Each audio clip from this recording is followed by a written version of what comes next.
What's up, guys? We're out here at Extreme Raceway Park once again. The best prepped track in Texas, one might say.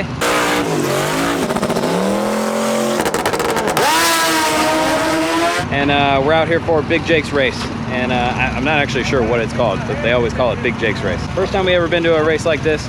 It's a purely grudge race day today. So Friday is gonna be all grudge, and Saturday is going to be a couple of classes, but primarily grudge racing as well. So the guys are getting the track all prepped up right now. We got Liam on the new fuel. Oh, it's leaking. Looks about the same. So I'm pretty anxious to turn it all the way up. I guess we're just gonna see what it does fully turned up. We went out testing the other day. Things went pretty well. We didn't do a full pass of full boost, but we got pretty close to full boost, and then we tapered it off and everything went well. So I got one grudge race lined up.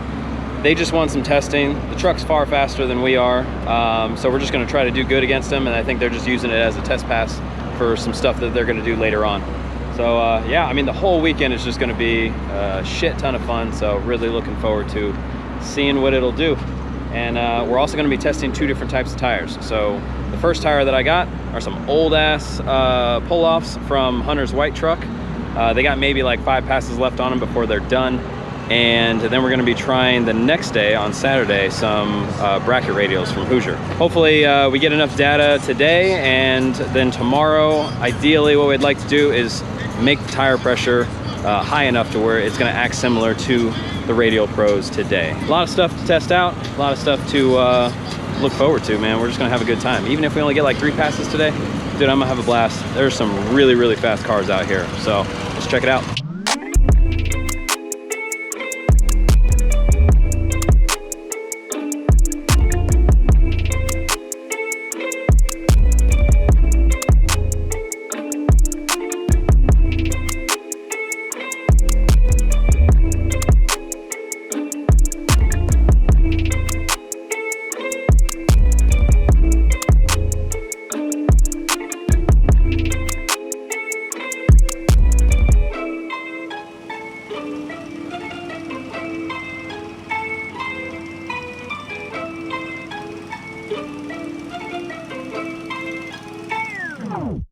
All right, guys, before we get started today, we're gonna do a couple of checks. We're gonna be pretty religious about checking the fuel filters today. So as you've seen in the past, we've had a lot of problems with the fuel filters clogging up because of the E85 in the tank being able to, you know, sugar up, and then it gets passed through the filters and they clog up, and then my fuel pressure goes down. So we're gonna check those basically every pass. Now, I haven't even run the car. It's had pump gas in it for during the week, but I still just wanna see, like, did it loosen anything up? Did it pass anything through the system? So I've drained out the pump gas, and before I put in the methanol, since there's no fuel in the tank and it's the easiest time to do it, I'm gonna check those filters real quick. The tires that we're using today, I mean, not the greatest, but I mean, plenty of life left. Got a decent amount of life on these indicators, so we should be able to get, you know, probably about 5 passes if we do some pretty spicy burnouts. You know, probably like 10 passes if we are pretty like nice to them. So we'll see how the track is hooking. If it feels like I don't need a whole lot of burnout, which you probably won't, because they're gonna have this track like really freaking sticky, then maybe we'll extend them out a little bit, because I'm not positive that these new tires that I'm gonna use are going to fit right. So I gotta kind of, you know, see where we're at on these tires. I may try to make them last through tomorrow also. We'll see. There's not a whole lot of tire on them, so yeah, we'll play that by ear, I guess. If Tanya says the other tire showed up and she's gonna bring it to me, you know, maybe we can get an idea of measurement based on the slicks right now, because I know how much bigger those tires are gonna be than the slicks that are currently on there. And if it looks like we got more than about 1/2 inch on each side, then we should be okay. But I don't think there's more than 1/2 inch, so I'm err on the side of caution. I'm thinking that we're gonna have to put a bigger spacer in between the wheel. So like right now I've got a spacer already, but I have specific washers to offset you know, where the lug nuts are. So you see how the lug nuts are flush? I don't have thinner washers, but I don't know, we'll see. We'll play that by ear. That's gonna be something for tomorrow. But today these are our tires, so we'll see how they do. Mickey Thompson, get your shit together. I need some tires. Three weeks back order at the minimum. A lot of places are 4 weeks.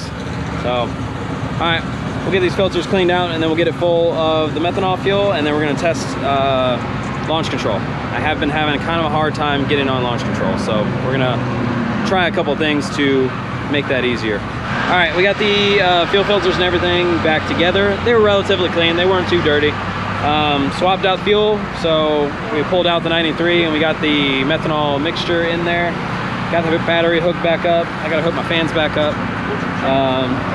Tightened up all the clamps because they seem to loosen up pretty much every single time we heat it up.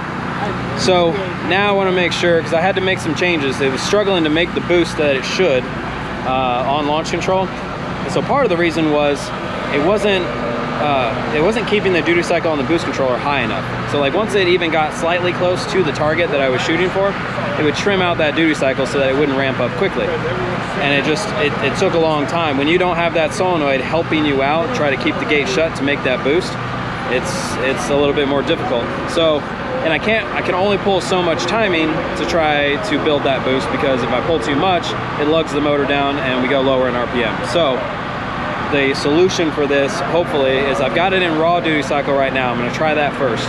And when I actually engage launch control, it has a separate table that just kicks up duty cycle to 100%. So during launch control, it's going to be at 100% duty cycle. So every boost that it makes, it goes straight to the top of the gate only, and nothing to the bottom. Now, to make sure that it doesn't climb too high, the timing that I'm retarding during that same time to try to build the boost, once it gets to its target boost, it's going to stop pulling timing. It's going to feed it back in. So when you feed that timing back in, it's going to actually lower the boost down a little bit, and so then it's going to go back into the cells that have a timing retard. So it's going to sit there going back and forth. Creates a little feedback loop. Hopefully that helps. I'd like to do it on closed loop boost, but I want to test it out first on raw duty cycle and see what it does.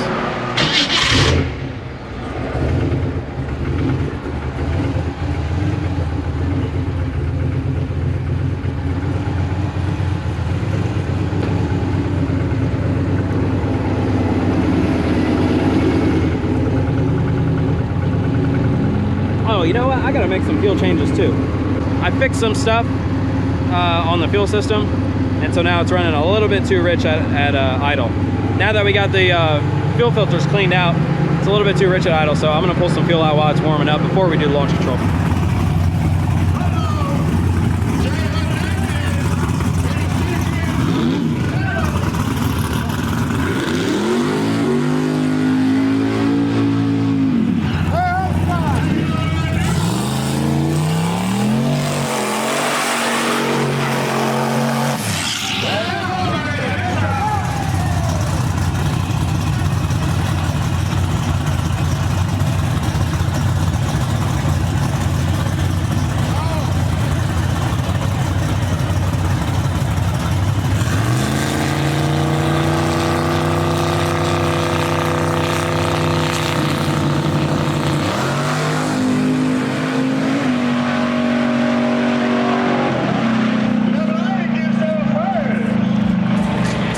I'm an idiot.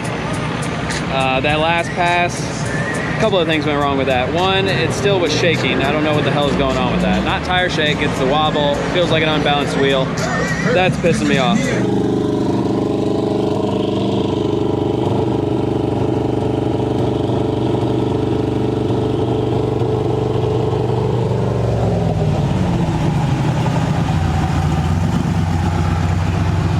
But even worse than that, I pulled a Tanya. Actually, no, it was worse than a Tanya, because Tanya, the screen failed, and so that wasn't her fault. I literally just forgot to turn off the burnout rev limit.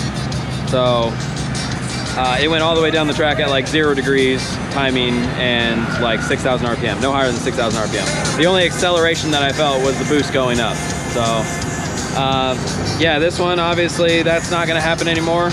And I turned it up a little bit, the RPM on the launch. I'm hoping that I can just drive through that wobbling. I'm hoping like it happens at 100 because something's unbalanced, and then beyond that, it's not so bad.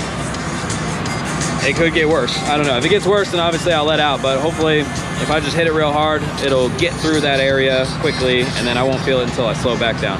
So fingers crossed on this one, but it's gonna take a while to get another pass, but I'm gonna race our buddy Tommy Mars and his Mustang. He's way faster, but you know, we're out here just to have a good time. We're not gonna do it for any money or nothing. I made the stupid mistake on the last one too. I don't know why. We said that we were gonna do it for free, and like while we were in the lanes, he was like, "You wanna do it for any money?" And I was like, I don't know. And he's like, 200? I was like, what about 100? I didn't think he was gonna say yes, and he said yes. So I lost $100 off of a stupid ass mistake. So I don't know, I'll try to race him again later on tonight or tomorrow, but we'll see how it does on this one.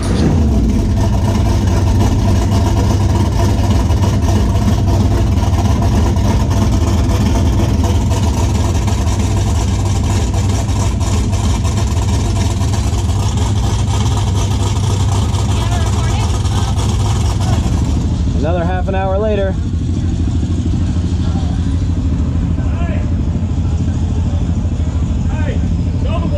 Y'all go to the water box. Yeah.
Wobbled so bad, the dash messed up, the speedo signal got lost.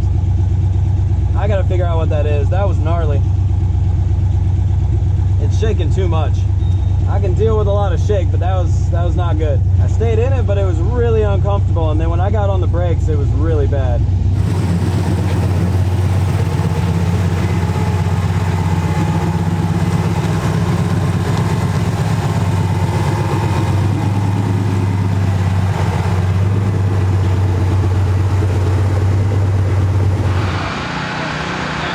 All right, guys, so it's Saturday. Not exactly where we wanted to be on Saturday. Like I said on that last pass, it wobbled like crazy, so I had to figure out something else because it was wobbling enough to where I didn't feel safe doing another pass. It was pretty bad. Once we got into the, like, you know, the 120 area, it started really getting a little scary, making some noise, vibrating in the back. You know, I saw the bed in the mirror and it was just going nuts. So an issue that had to be solved, couldn't just push through it. So we started talking to some people and seeing, like, you know, maybe what other things could cause a wobble that we hadn't thought of yet. And some people were suggesting, you know, maybe the pinion, the nut holding the pinion gear in there loose. Took drive shaft out, that seemed fine. We checked it, seems good. So I went back to one of our older ideas that we had about the studs. So I was talking to Nick about it, and he's like, dude, there's no way, like with the power that we make and, you know, the 60 foots that we do, there's no way that we hurt the 5/8 studs. I mean, these are big freaking studs. And these are the ones that were in it. I don't know what kind these are, actually. I couldn't find ones that were threaded all the way through and, you know, like regular bolt head in the back. I thought they were strange, but I couldn't find the same exact stud at Summit. So Summit was on the way. We went home last night. On the way back, we hit up Summit real quick and we got some other studs. Now they're a different style, but we got the length that I think will work. And so we're gonna go ahead and swap these out. That's what we've been doing right now. So got these new studs in. These actually screw in, and then they got a little lock nut basically in the back. So I'm just jamming these in and then hammering on that back nut there. So then we'll at least have fresh studs. Because these other studs, as we look at them, a couple of them are stretched in more than one area. So like you can look at it from the side and actually see that it's like, you know, thick and then thin and then goes back thick. So in that area, it got spread apart and it gets smaller because it's stretched. Kind of an obvious thing. We looked at the studs, the amount that they stuck out on the nuts on one side versus what they stuck out on this side, and they were different. These studs started out at the same exact length, so obviously they stretched. And if they stretch, I mean, there's a possibility that they also got twisted. So when we launch, maybe all of the studs are like slightly cockeyed. And so when we put a wheel on there, you know, maybe they, after we take it off and put it back on, they're no longer spinning true and it's wobbling around. Last ditch effort. I don't really know what to check after this. So I don't even know if we'll be able to do a pass or get any racing done today, but I figured we're in here, we got the trailer here. I probably wouldn't even be able to get out if we tried. So I said, screw it, let's just set up and we'll start knocking this out and see if we can at least fix it, see if the wheel turns better when we have it jacked up. And then if we're able to make a pass, awesome.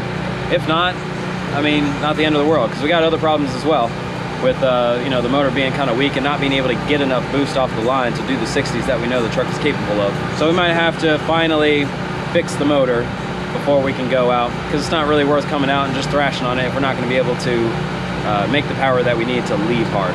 So that's what we got right now. I'm gonna slap these back together and then we'll test it out. All right guys, hopefully we got the car all fixed up, but it's gonna be a while before we race, so we're gonna go watch some I think Hunter's getting ready to go up there, so we're gonna go watch a couple of runs. Thought maybe I was gonna miss it. I should have known better.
Pop right off.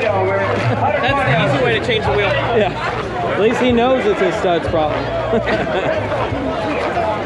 bad it hit the wall. Oh, did it? I think so. Crazy.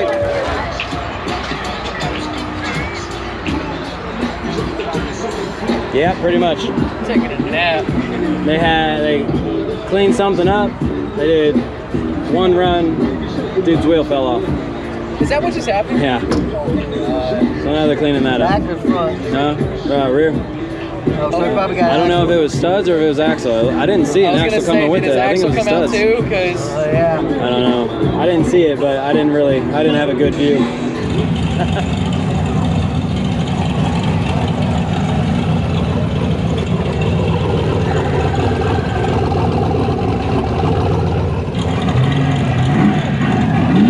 Oh shit.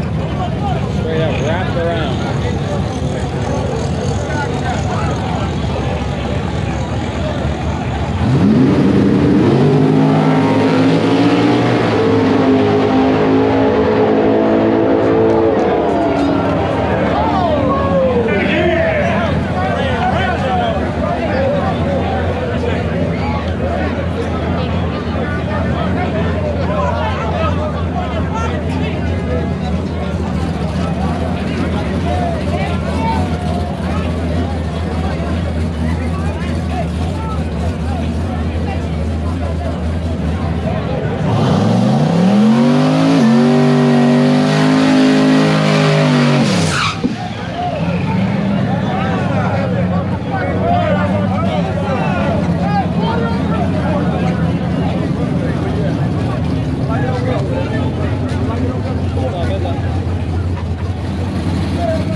All right, so that one was a little bit unfortunate for Hunter. He hit the scramble to try to actually stay with that guy, and unfortunately he had a boost cut set and it hit it. So all power went down, he went ahead and let out. But he did really good. I mean, that was not a slow car that he had to race. So good for him for a decent result. So that's it for this one.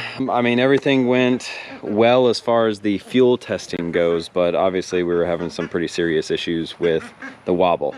So I did not end up making another pass because the lines were really long, things were going really slow. It was gonna take probably another hour and a half, hour and 45 minutes just to get another run. It was already really late. We actually ended up seeing an opportunity to get out of there, so we said, screw it. Let's just go ahead and head home and we'll try to test it another day. So yeah, we'll see how it goes on the next one. I really hope the studs were the problem and that everything is solved now, but we'll have to wait until the next time we go out and test. Do the usual, like, share, subscribe, leave me a comment, let me know what you thought, and we'll see you on the next one.